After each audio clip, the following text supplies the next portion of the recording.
So we're talking about, so when I was unsaved, okay, but it's not to bash the people that's unsaved. It's because I didn't know any better.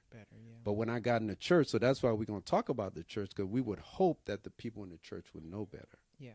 And I could share with you my experience when I got in the church. So before I got into the church, like I said, I dated. And like I said, it was like a setup. It was the most perfect setup.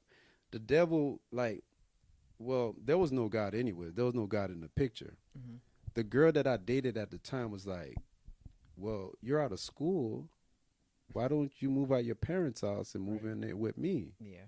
But in my mind, I was thinking, I'm like, man, she ain't my wife. Right. I don't know. Wow. I don't know for what. That was strange, because that's not normal. That's not typical for a guy to even say that. Yeah. Yeah, but I told the woman, I said, like, you're not my wife. Like, I'm not gonna move in with you. Right. Maybe it's just the thought of just me moving in with her, because I thought I was gonna be locked up. But like, I mean, like Shaq was like, she won't allow me to go anywhere. Like, but the reality is that I didn't move in with her. Right. I didn't move in with her. But of course, she cheated on me. That didn't work out. She cheated on me. But what I mean is like a setup that if I would have lived with her, chances are we would have been fornicating. I'm painting the setup right now. Right. How a lot of people get in a lot of like these traps. The whole goal was fornication. Yeah. It's all lust. So when you don't have a relationship with Christ, especially I'm saying it from a man. Right. When a man don't have a relationship with Christ, it's lust. It's lust, sis. Right. It's like a man see a woman beauty and he desires her. Right. Once he get what he want, peace. He going to the next one. Yep. And then once he get what he want, peace. Yeah. I'm out. And then the girl be emotionally attached. The woman be emotionally attached, and she be like, "I thought you loved me. I thought you loved me." Yeah. They're like, "Come on, man. Like, it ain't like that, little mama.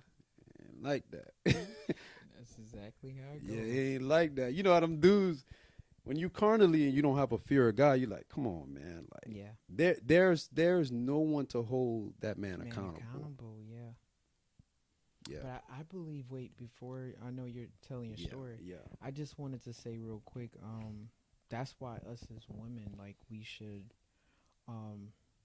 also value ourselves. Yeah, I agree. And teach the younger women that's younger than us in like middle school, high school, college to like also value themselves and not like give themselves to or be susceptible to someone who is older than them, trying to take advantage of them, because that person may be in a lustful mindset, and the woman is like, oh well, I'll do it because I want to please him, so it's like to put themselves in a position to say, well, no, he's not my husband, and I don't want to disobey God. I don't want to,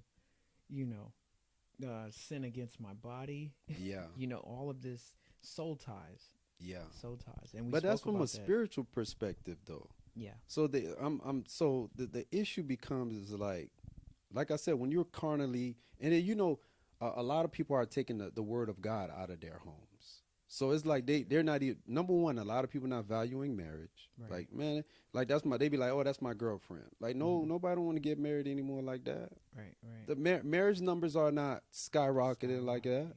We could see the statistics. I don't even have to look at it. I could say, like, people ain't getting married like that. There was a time that people used to get married like every other month. Like, it was like constantly people getting married. I'm talking about early on when I got in the church years ago. People was getting married like crazy. Yeah, like that was the thing. And even the generation before us, like our parents or our grandparents, they were married young. Yeah, like 16, 17. So what happens when you take the Lord out of your home, you take the Lord out of the community, you take the Lord out of everything that you're big and bad enough to do. Yeah. What men do, man, woman, they just utilize their own wisdom. Yeah, they don't know it's really they really doing the things of the enemy, because the enemy he loves when people fornicate. The devil loves when people fornicate, but God is like saying, no, that's supposed to be like, he'll tell the woman that's for your husband, and he'll tell the husband that's for your wife. Right. No, Right. because people don't, like you said, soul ties. So when people they fornicate, they become one with that person. Right. We call that those spiritual disease. And that's why the woman is crying, like, Yeah. why did he Yeah. leave? Yeah. And then the man is like, I'm on to the next one, and it's like, Yeah. So that's why I'm saying, so sis. So let me go back to my story. So when the woman wanted me to move in with her, I think it was going to be like a trap. First of all, if I would have moved in with her, I would have got her pregnant. Keep in mind, we're not married. right, So she went ahead and had like 3 other kids after that.